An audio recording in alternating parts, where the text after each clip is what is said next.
Nasa 200 ektarya ng palayan sa Nasugbu, Batangas, lubog pa rin sa baha bunsod ng naranasang pag-ulan.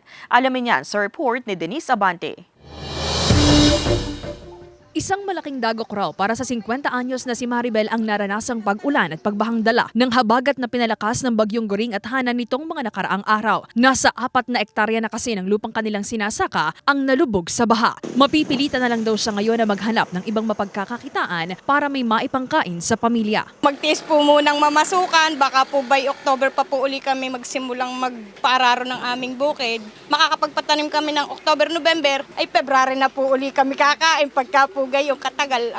Ayon sa Municipal Agriculture Office ng Nasugbu, nasa 183 magsasaka sa bayan ang apektado matapos malubog sa baha ang mahigit 200 ektaryang sakahan. Ayon naman sa Nasugbu LGU, nakahanda ang ayudang ibibigay sa mga apektadong magsasaka. Nagpo-purchase naman po kami ng ibang intervention na pwede naman ibigay sa rice farmer. Inuna lang muna namin yung rice farmer.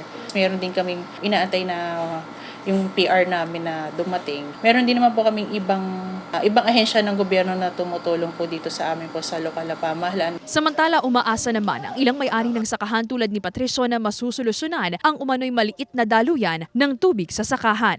Kasi maliit lang, isa lang siya. Tapos yung lahat ng mula sa taas, dito yung bagsak sa amin.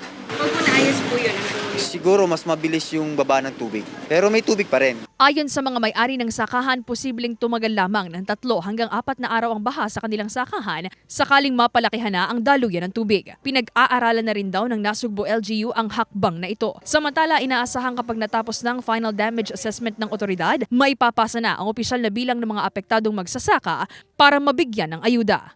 Kasama si Kel Ravaca, Denise Abante, Balitang Southern, Tagalog.